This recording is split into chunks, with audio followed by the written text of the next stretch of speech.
अस्सलाम वालेकुम dear students, आप देख रहे हैं YouTube channel physics by AR। आज के लेक्चर के अंदर हम स्टडी करेंगे projectile motion. What is projectile motion? Projectile motion को अगर हम डिफाइन करें तो it is defined as projectile motion is two dimensional motion under constant acceleration due to gravity.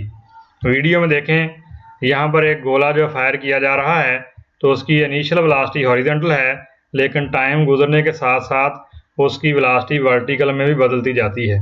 यहाँ देखें, उसकी इनिशियल वेलोसिटी जो है 100 मीटर पर सेकंड ली जा रही है और शुरू में वर्टिकल वेलोसिटी 0 है, लेकिन फाइनल पे 0 नहीं है। तो ऐसी मोशन को प्रोजेक्टाइल मोशन का नाम दिया जाता है, जिसके अंदर हॉरिजॉन्टल वेलोसिटी कंपोनेंट कांस्टेंट रहे और वर्टिकल जो है वो ड्यू टू ग्रेविटी आल्टर होता जाए, बदलता चला जाए। इसको मज़ीद देखें, शुरू में जो जितनी वेलोसिटी है वो हॉरिजॉन्टल है और वो 20 मीटर पर सेकंड है और वर्टिकल वेलोसिटी 0 है, लेकिन जैसे जैसे पार्टिकल आगे जाता है, आगे जाने के साथ साथ ये वर्टिकली डाउनवर्ड भी फॉल करता है, तो इसकी वर्टिकल वेलोसिटी जो है वो इंक्रीज होती चली जाती है। लेकिन आप गौर करें तो एंड तक जो है इसकी जो हॉरिजॉन्टल वेलोसिटी है उसके अंदर कोई चेंज नहीं आती। ये जितनी शुरू में है यानी 20 मीटर पर सेकंड से स्टार्ट हो रही है तो एंड तक जो है 20 मीटर पर सेकंड ही रहती है। तो ऐसी मोशन जिसमें हॉरिजॉन्टल वेलोसिटी का कंपोनेंट कांस्टेंट रहे और वर्टिकल मोशन जो है वो ड्यू टू ग्रेविटी हो और इनिशियल वेलोसिटी हॉरिजॉन्टल हो, इसको हम कहते हैं प्रोजेक्टाइल मोशन। ये तो उसकी एक एग्जांपल है, लेकिन बाद का हम प्रोजेक्टाइल को बाद का ऐसे भी थ्रो करते हैं, यानी जैसे यहाँ पर हमने इस ऑब्जेक्ट को थ्रो किया इस पोजीशन के ऊपर और ये इसकी इनिशियल वेलोसिटी v0 ले लें फॉर एग्जांपल, तो ये हॉरिजॉन्टल के साथ किसी एंगल पे थ्रो किया जा रहा है। यहाँ देखें कोई एंगल थीटा हम अज्यूम कर सकते हैं, ये भी प्रोजेक्टाइल मोशन की ही एक मिसाल है। तो किसी मिसाइल को किसी लॉन्चिंग पैड से फायर करना या फुटबॉल को किक लगाना, ये सारी प्रोजेक्टाइल मोशन की एग्जांपल्स हैं। तो आइए अब हम इसको तफसील से पढ़ते हैं। प्रोजेक्टाइल क्या होता है? एन ऑब्जेक्ट, ऐसा ऑब्जेक्ट प्रोजेक्टाइल कहलाता है। An object that is flight after it's being thrown or projected is called a projectile. Projectile motion क्या है? The motion of a projectile which is in flight after it being thrown or projected is called projectile motion. तो motion of projectile जिसमें हम चीज़ को throw कर देते हैं वो projectile motion कहलाता है। It can be understood as the result of two separate simultaneously occurring components of motion. इसको आप कह सकते हैं कि ये दो अलग अलग जो हैं एक ही वक्त में वाक़ होने वाले मोशन के दो कंपोनेंट्स का रिजल्ट होता है, जिनमें से एक अलॉन्ग एक्स एक्सिस है और दूसरा अलॉन्ग वाई एक्सिस होता है। The component along the horizontal direction, जिसको एक्स एक्सिस भी कहते हैं, विदाउट एक्सेलरेशन होता है, यानी इसका कोई एक्सेलरेशन नहीं होता। The component along the vertical direction Y axis is with constant acceleration under the influence of gravity. In our study, the air resistance is negligible and the acceleration due to gravity is constant over the entire path of the projectile. जो आज की हमारी study है इसमें air resistance को negligible किया जाएगा और एक्सेलरेशन जो ड्यू टू ग्रेविटी है वो पूरे पाथ के ऊपर जो है कांस्टेंट कंसीडर किया जाएगा। अब हम देखते हैं इक्वेशन ऑफ प्रोजेक्टाइल मोशन क्या है। Suppose that a projectile is thrown या launched with velocity v0 that makes an angle theta with X axis. ये आपके सामने देखें, ज़रा दोबारा गौर करें। ये हमारे पास एक प्रोजेक्टाइल है जिसको हम थ्रो कर रहे हैं इस पॉइंट के ऊपर, यानी इस पोजीशन से नुक्ता ओ से इसको थ्रो किया जाएगा। ज़रा दोबारा देखें, यानी ये नुक्ता ओ है, यहाँ से हम इसको थ्रो करेंगे तो ये इस पाथ को फॉलो करता हुआ यहाँ पर जाएगा। देखें ज़रा, ये इसकी जो इनिशियल वेलोसिटी है वो v0 कंसीडर की जाएगी और यहाँ जो एंगल बना रहा है उसको थीटा से ज़ाहिर किया जाएगा और इस पे जो एक्सेलरेशन एक्ट अपॉन हो रहा है वो acceleration due to gravity consider किया जाएगा। Acceleration acting on the projectile is due to gravity which is directed vertically downward. इस पे जो एक्सेलरेशन लग रहा है वो ग्रेविटी का है जिसकी डायरेक्शन जो है डाउनवर्ड है और वो बराबर है g के। तो मौजूदा केस में हमारे पास जो ax है वो 0 के बराबर लिया जा रहा है क्योंकि इस डायरेक्शन में कोई एक्सेलरेशन नहीं है, और जो ay है वो g के बराबर है जो कि वर्टिकल डाउन ऑफ ग्रेविटी कहलाता है। The components of initial velocity v0 are, अगर हम v0 के कंपोनेंट करें तो उसका तरीका ये है कि हम v0 के हेड से यहाँ पर नॉर्मल ड्रा करेंगे तो हमारे पास इसका एक हॉरिजॉन्टल कंपोनेंट आ जाएगा, और अगर इसके हेड से वाई एक्सिस के ऊपर नॉर्म ड्रा करेंगे तो इसका वाई कंपोनेंट बन जाएगा। ज़रा देखें, ये हमने वी नोड के हेड से प्रोजेक्ट ड्रा किया, तो ये हिस्सा जो हमारे पास आएगा ये इसका हॉरिजॉन्टल कंपोनेंट बन जाएगा, जिसको v0 cos थीटा 0 कहेंगे। और अगर इसके ऊपर नॉर्मल वाई एक्सिस पे नॉर्मल ड्रा करेंगे तो इसका वर्टिकल कंपोनेंट बन जाएगा, जिसको हम v0 sin थीटा 0 से ज़ाहिर करेंगे। तो हमारे पास जो वेलोसिटी के कंपोनेंट बनेंगे, एक कंपोनेंट v0 cos थीटा 0, ये x एक्सिस के लॉन्ग है, तो ये वेलोसिटी का x कंपोनेंट या हॉरिजॉन्टल कंपोनेंट कहलाएगा, और जो y एक्सिस के लॉन्ग है v0 sin थीटा 0, ये वेलोसिटी का y कंपोनेंट कहलाएगा। इनको इक्वेशन में हम यूँ लिख सकते हैं, if the initial position is taken as origin, अगर हम स्टार्टिंग पॉइंट O से लें, देन x0 बराबर 0 है और y0 भी 0 के बराबर हो जाएगा। लिहाजा हमारे पास जो हॉरिजॉन्टल डिस्टेंस आएगा, x जो हमारे पास बनेगा, ये फार्मूले के मुताबिक हम सेकंड इक्वेशन ऑफ मोशन इस पे लगाएंगे और x0 को 0 कर देंगे। लिहाजा हमारे पास x बराबर हो जाएगा v0x, यहाँ x सिर्फ हॉरिजॉन्टल के लिए आ रहा है t, और v0x की कीमत हमारे पास होगी v0 cos theta into t। तो ये हमारे पास आ जाएगा हॉरिजॉन्टल डिस्टेंस जो ऑब्जेक्ट ने ट्रैवल किया टाइम t के अंदर। सिमिलरली इसका वर्टिकल कंपोनेंट अगर हम लें तो y बराबर है y0 v0 t, और उसके साथ आ जाएगा 1/2 a/t²। इसमें भी vy0 दर्ज करें तो y बराबर आ जाएगा हमारे पास v0 sin थीटा t और -1/2 gt²। ये इसका वर्टिकल कंपोनेंट बन जाएगा in vertical distance covered by the projectile. The component of velocity at time T R, अगर हम इसकी वेलोसिटी के कंपोनेंट देखें, ये हमारे पास डिस्टेंस आया हॉरिजॉन्टल डिस्टेंस, ये वाला वर्टिकल डिस्टेंस है। तो वेलोसिटी के जो कंपोनेंट हमारे पास बनेंगे, एक्स डायरेक्शन में जो वेलोसिटी है वो v0 मल्टीप्लाई ax ज़रब t बनना चाहिए फर्स्ट इक्वेशन ऑफ मोशन के मुताबिक। लेकिन आप जानते हैं कि इसमें हमारे पास जो ax है उसको हम ऑलरेडी 0 ले चुके हैं, लिहाजा vx बराबर v0x रहेगा और वो बराबर v0 cos थीटा 0 ही रहेगा। यानी हॉरिजॉन्टल वेलोसिटी का कंपोनेंट जितना शुरू में है एंड तक उतना ही रहेगा हमारे पास। जबकि वर्टिकल कंपोनेंट की बात करेंगे तो vy0 प्लस ay/t के बराबर होगा, और ay हमारे पास -g के बराबर आ रहा है, तो इसमें दर्ज कर देंगे vy बराबर है v0 sin थीटा 0 और -gt, ये वेलोसिटी का वर्टिकल कंपोनेंट आ जाएगा। अब हम इसको मज़ीद एक्सप्लेन करें तो यहाँ देखें कि हमारे पास जो इनिशियल वेलोसिटी है v0 है, इसका जो हॉरिजॉन्टल कंपोनेंट है v0 cos थीटा 0 है, और जो वर्टिकल कंपोनेंट है v0 sin थीटा 0 है। तो ये एवरी पॉइंट के ऊपर आप देखें जो हमारा हॉरिजॉन्टल कंपोनेंट है वेलोसिटी का v0 cos थीटा 0 ही रह रहा है, जबकि वर्टिकल कंपोनेंट जो है शुरू में हमारा v0 sin थीटा 0 है, और कुछ टाइम के बाद इसकी कीमत कम होकर v0 sin थीटा 0 -gt हो जाती है, और हाईएस्ट पोजीशन पे जाकर हमारा सिर्फ जो वेलोसिटी का हॉरिजॉन्टल कंपोनेंट बाकी रह जाता है जो कि v0 cos थीटा 0 है, और इस पोजीशन के ऊपर जो वेलोसिटी का वर्टिकल कंपोनेंट है वो 0 हो जाता है। इसके बाद दोबारा फिर देखें हॉरिजॉन्टल कंपोनेंट में कोई तब्दीली नहीं आ रही, जबकि वर्टिकल कंपोनेंट जो है दोबारा फिर इंक्रीज होना शुरू हो जाता है, लेकिन पहले वाली डायरेक्शन के उल्ट डायरेक्शन में। और एंड तक जो जाकर देखें तो आखिर पर जहाँ पर ये स्ट्राइक आ रहा है वहाँ पर भी हमारा हॉरिजॉन्टल कंपोनेंट वही है v0 cos थीटा 0, जबकि वर्टिकल कंपोनेंट जो -v0 sin थीटा 0 के बराबर आ जाता है। यहाँ से जो बात हम नोट करते हैं वो ये है, the horizontal component of velocity remain constant through out the motion, यानी जो वेलोसिटी का हॉरिजॉन्टल कंपोनेंट है पूरी मोशन के दौरान कांस्टेंट रहा, but the vertical component reduces to 0 at the peak, और यहाँ देखें वर्टिकल कंपोनेंट हाईएस्ट पोजीशन में जाकर 0 हो गया at its peak of the path and again increase in the opposite direction, और उसके मजीद आगे जाने के बाद ये बढ़ना शुरू हो गया उसकी अपोजिट डायरेक्शन के अंदर। The magnitude of velocity of the projectile at any instant t is given by, अगर हम उसकी वेलोसिटी का मैग्नीट्यूड निकालना चाहें तो इस तरह निकाल सकते हैं। लिहाजा मैग्नीट्यूड मालूम करने के लिए यहाँ पर हम फार्मूला यूज़ करेंगे, जनरल फार्मूला जो मैग्नीट्यूड का होता है x component square plus y component square और सारे का स्क्वायर रूट। तो हमारे पास जो वेलोसिटी का horizontal component v0 cos theta था तो उसका स्क्वायर कर दिया, और vertical component v0 sin theta 0 gt था उसका स्क्वायर कर दें तो हमारे पास मैग्नीट्यूड आ जाएगी। सिमिलरली हम इसकी डायरेक्शन भी फाइंड कर सकते हैं, तो डायरेक्शन के लिए हम tan बीटा यूज़ करेंगे जो कि बराबर होगा vertical component divided by horizontal component.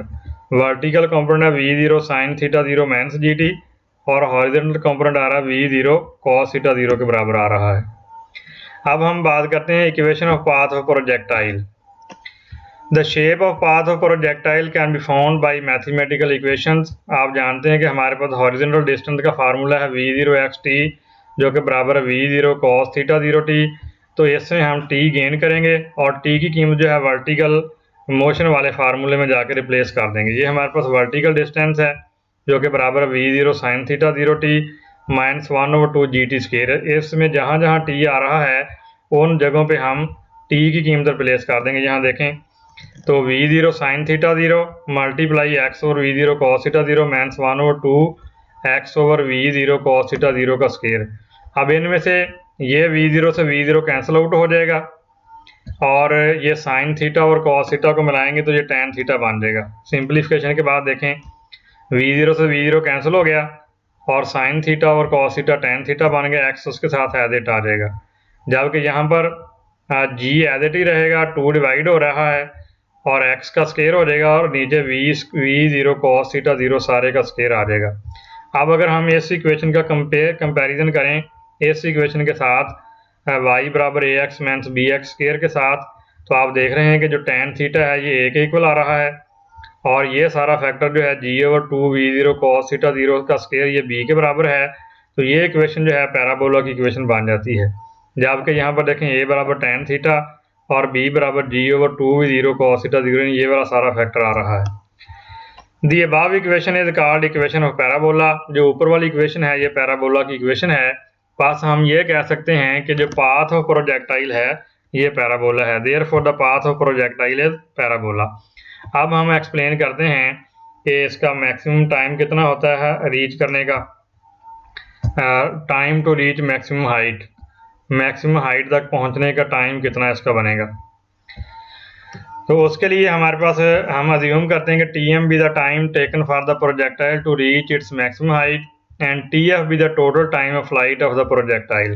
Time of flight क्या होता है, यानी time taken by the projectile from the point of launching to the point where it hits the ground. यानी इस पोजीशन से हम चले और इसको चलते चलते दोबारा उसी पोजीशन पे जहाँ पर जाकर ये ज़मीन से स्ट्राइक कर गया, इस दौरानिए में जितना टाइम लगा वो टाइम ऑफ फ्लाइट है। जबकि इस हाइट तक मैक्सिमम हाइट तक जाने का जो टाइम है वो time to reach maximum height कहलाता है। तो आइए इन दोनों की इक्वेशन ड्राइव करते हैं। At the point of maximum height t को हम tm से ज़ाहिर करेंगे और इस पोजीशन के ऊपर जाकर हमारे पास जो वर्टिकल कंपोनेंट है वेलोसिटी का वो 0 हो जाएगा। लिहाजा vy बराबर v0 sine theta minus gt है। तो इसमें vy को 0 दर्ज करेंगे तो बन जाएगा v0 sine theta minus gt। अब इसमें से v0 साइन थीटा t इसको इधर ही रहने दें और gt को दूसरी तरफ ले जाएं तो ये नेगेटिव पॉजिटिव में बदल जाएगा, tm उधर ही रहेगा, ये g इधर आकर डिवाइड हो जाएगा। लिहाजा हमारे पास tm बराबर आ जाएगा v0 sine theta over g के बराबर बन जाएगा। At t is equal to tf। अगर हम टाइम ऑफ फ्लाइट की बात करें तो y बराबर 0 हो जाता है, यानी प्रोजेक्टाइल इस पोजीशन से चला और उसी पोजीशन पे वापस आ गया तो इसका ये जो वर्टिकल डिस्टेंस बन रहा है जिसको y का नाम दिया जाता है मौजूदा केस में ये किसके बराबर आ जाएगा 0 के बराबर। यानी जिस पोजीशन से हमने इसको थ्रो किया उसी पोजीशन पे वापस आ गए तो जो y है ये 0 के बराबर आ जाएगा। तो ऐसी सूरत में हमारी इक्वेशन जो है किस तरह लिखी जाएगी, तो y बराबर v0 sine theta t minus 1/2 gt square है। अब यहाँ जहाँ t आ रहा है उसको हमने tf दर्ज कर देना है तो ये y 0 हो जाएगा। तो v0 sine theta 0 tf minus 1/2 gtf square बन जाएगा। अब हम क्या करेंगे कि ये v0 साइन थीटा 0 tf इधर ही रहेगा और ये 1/2 gtf स्क्वायर दूसरी तरफ ले जाएंगे तो इस tf से ये tf स्क्वायर ये कैंसिल हो जाएगा। ये t इधर डिवाइड हो रहा है, मल्टीप्लाई हो रहा है तो इधर आकर डिवाइड हो जाएगा, 2 डिवाइड हो रहा है तो मल्टीप्लाई हो जाएगा और टाइम ऑफ फ्लाइट का ये रिलेशन बन जाएगा tf बराबर होगा 2v0 sine theta over g के बराबर आ जाएगा। यहाँ ये बात जो काबिल गौर है वो क्या है कि tf यानी टाइम ऑफ फ्लाइट जो है वो time to reach maximum height से डबल है। यहाँ देखें tm में v0 sine theta over d आ रहा है, जबकि यहाँ देखें तो 2v0 sine theta over d आ रहा है। ये वाला फैक्टर जो है v0 sine theta over d वाला जो tm के बराबर है। लिहाजा हम लिख सकते हैं कि टाइम ऑफ फ्लाइट जो है वो time to reach maximum height से डबल है because of symmetric nature of the parabolic path, क्योंकि इसका पाथ पैराबोलिक है तो जितना टाइम उसका मैक्सिमम हाइट तक जाने में लगेगा उतना ही आगे उसको फ्लाई करने में लगेगा। Maximum height of projectile, let H M be the maximum height of projectile after time T M. जैसा कि अभी आप डायग्राम देख रहे थे, दोबारा देख लें कि ये प्रोजेक्टाइल यहाँ से थ्रो करेंगे और ये चलते चलते दोबारा इस पोजीशन पे आएगा। तो यहाँ हमने बात की है time to reach maximum height of projectile. तो ये जो हिस्सा है यानी ये डिस्टेंस जो इस पोजीशन तक बनेगा, ये वाला जो है मैक्सिमम हाइट बनती है प्रोजेक्टाइल की। जबकि इस पोजीशन से लेकर इस पोजीशन तक देखें तो ये चीज़ जो है इसकी रेंज कहलाती है, जिसको हम थोड़ी देर में एक्सप्लेन करेंगे। तो ये हिस्सा जो इसका कैपिटल आर कहलाएगा, ये रेंज है इसकी, और ये वाली जो है ये इसकी मैक्सिमम हाइट है। इस पोजीशन पर पहुंचने पर जो वो डिस्टेंस वर्टिकल ट्रैवल करेगा वो मैक्सिमम हाइट कहलाएगी, जिसको एच एम से ज़ाहिर कर रहे हैं यहाँ पर हम। y बराबर है v0 sine theta T minus 1 और 2 जी टी स्क्वायर। तो इस इक्वेशन को हम हल करेंगे तो ये हाइट की इक्वेशन में बदल जाएगी। एच एम बराबर है, यहाँ जस्ट टी की कीमत हमने दर्ज की जो कि पिछले फार्मूले से ली है हमने, time to reach maximum height v0 sine theta over D. तो जब इस इक्वेशन को सिंप्लीफाई करेंगे तो एच एम बराबर आ जाएगा v0 square sine square theta over 2g के बराबर। या इसको ऐसे भी हम कर सकते हैं अल्टरनेटिव मेथड के साथ कि the maximum height of the projectile पे vy 0 हो जाएगा। नहीं, इस पोजीशन पे जब पहुंचेंगे तो यहाँ पर वेलोसिटी का जो y कंपोनेंट है, वर्टिकल कंपोनेंट वेलोसिटी जो है वो 0 हो जाता है। तो अगर हम इस फार्मूले को यूज़ करें तब भी हम हल कर सकते हैं। vy स्क्वायर बराबर v square sine square theta minus 2gy। तो इसमें vy को 0 कर दें तो हल करने पर दोबारा फिर एच एम हमारे पास बराबर आ जाएगा v नॉट स्क्वायर या v0 square sine square theta over 2g के बराबर आ जाता है। रेंज ऑफ प्रोजेक्टाइल, रेंज क्या चीज़ होती है? और maximum horizontal distance covered by the body is called, या projectile is called range of the projectile. तो इसमें हमारे पास फार्मूला x बराबर v0 x ज़रब t, यानी s बराबर होता है vx ज़रब t। ये जनरल फार्मूला है हमारे पास डिस्टेंस का। ये उस वक्त यूज़ होता है जब वेलोसिटी कांस्टेंट रहे। तो चूंकि आपने देखा कि प्रोजेक्टाइल मोशन के अंदर वेलोसिटी जो है हॉरिजॉन्टल कंपोनेंट कांस्टेंट रहता है, लिहाजा ये जनरल फार्मूला यहाँ यूज़ किया जा सकता है। तो इसमें हमने कीमत दर्ज कर देनी टाइम ऑफ फ्लाइट की। यहाँ टी कौन सा दर्ज करेंगे? Time of flight. तो हमारे पास जो है रेंज का फार्मूला बन जाएगा v0 cos theta multiply time of flight. अब टाइम ऑफ फ्लाइट की यहाँ कीमत दर्ज करेंगे v0 cos theta 0 into 2 v0 sine theta over G. अब यहाँ देखें जो v0 और v0 इनको मल्टीप्लाई करेंगे v0 स्क्वायर बन जाएगा। ये हमारे पास v0 स्क्वायर आ गया। जबकि बाकी जो फैक्टर बचा हमारे पास 2 बच गया, साइन थीटा भी बच गया और कॉस थीटा भी बच गया। जिन पर मैंने टेक लगाए ये बच गया, यानी 2 साइन थीटा कॉस थीटा बच गया। v0 का हमने स्क्वायर ले लिया, जी भी एज इट आ गया इधर, यानी v0 स्क्वायर ओवर जी बच गया। और जो बाकी बच गया 2 sine theta into cos theta, ये बराबर होता है साइन ऑफ 2 थीटा की। साइड पे आइडेंटिटी लिखी हुई है कि 2 साइन थीटा कॉस थीटा किसके बराबर होता है? साइन ऑफ 2 थीटा के। तो जो रिमेनिंग फैक्टर थे वो सारे के सारे किसके इक्वल आ गए? साइन ऑफ 2 थीटा के बराबर आ जाते हैं। तो ये हमारे पास रेंज बन जाती है। आगे हम बात करते हैं note that range will be maximum. Range maximum होगी for the maximum value of sine, जहाँ पर साइन की वैल्यू मैक्सिमम होगी। तो फैक्टर यहाँ देखें रेंज के अंदर साइन 2 थीटा है, तो 2 थीटा की कीमत जब 1 होगी तो वो मैक्सिमम होगी। तो उसको हम हल कर लेते हैं। That is when sine 2 theta 1 है। This is possible when theta is equal to 45 degree, और ये उस वक्त ही पॉसिबल होगा जब एंगल कितना लिया जाए? 45 डिग्री के बराबर लिया जाए। Therefore the maximum horizontal range जो हमारे पास बराबर आ गई आर एम बराबर हो जाएगा v0 स्क्वायर ओवर जी। तो इस फार्मूले को अगर हम इस सारे हिस्से की जगह आर एम दर्ज कर दें तो बाकी देखें हमारे पास जो आर मैक्सिमम है वो यूं भी लिखा जाएगा। तो आर हमारे पास बराबर आ जाएगा, आर तो एज इट रह गया, तो ये बराबर आएगा आर मैक्सिमम, यानी R maximum v0 square over G है।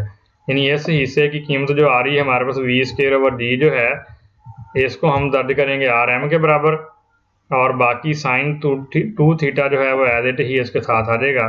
यानी ये साइन 2 थीटा इसके साथ एज इट हम दर्ज कर देते हैं। तो ऐसी सूरत में हमारे पास जो है रेंज मैक्सिमम का जनरल फार्मूला बन जाता है, यानी आर बराबर है R M into sine 2 theta. When theta is equal to 45 degree, जब एंगल 45 डिग्री है तो मैक्सिमम हाइट बराबर हो जाती है V0²/4d, और वहाँ पर रेंज बराबर होती है 4HM के। यानी मैक्सिमम रेंज जो है उनका मैक्सिमम हाइट के साथ ताल्लुक क्या है कि मैक्सिमम रेंज के ऊपर हाइट जो है वो, यानी रेंज जो है वो हाइट से 4 गुना ज़्यादा होती है, और मैक्सिमम हाइट के ऊपर जो फार्मूला V0²/4d है तो इनका आपस में ये रिलेशन भी तैयार किया जा सकता है। यानी R मैक्सिमम बराबर है 4H मैक्सिमम के 45 डिग्री पर। Range of projectile is same for complement angles of projection, किन किन एंगल्स के ऊपर जाकर रेंज सेम होती है। तो ये हमारे पास जनरल फार्मूला है रेंज का V0² sin 2θ/g। तो ये हम देखते हैं किन किन पोजीशन के ऊपर जाकर रेंज सेम हो जाती है। तो सबसे पहले हम लेते हैं 45 डिग्री पर। अगर किसी प्रोजेक्टाइल को 45 डिग्री पे फायर किया जाए तो उसकी रेंज मैक्सिमम होती है। ये ज़रा गौर कीजिएगा कि ये 45 डिग्री पे हमने प्रोजेक्ट किया तो ये इसकी रेंज आ रही है जो कि मैक्सिमम रेंज कहलाती है। अब अगर हम एंगल को 45 डिग्री से अल्फ़ा ज़्यादा कर दें, कितना कर दें ज़्यादा, अल्फ़ा एंगल, यानी 45 डिग्री एंगल पहले था, हमने उससे अल्फ़ा एंगल ज़्यादा कर, ये देखें ज़रा, यहाँ हमने 45 डिग्री से एंगल को अल्फ़ा ज़्यादा कर दिया तो आप देखें रेंज कम हो गई। अब इसी तरह ही हम अगर एंगल को 45 डिग्री से अल्फ़ा कम कर दें, यहाँ देखें, यहाँ हमने अल्फ़ा एंगल या 45 डिग्री से लेस कर दिया, फिर भी रेंज कम होगी।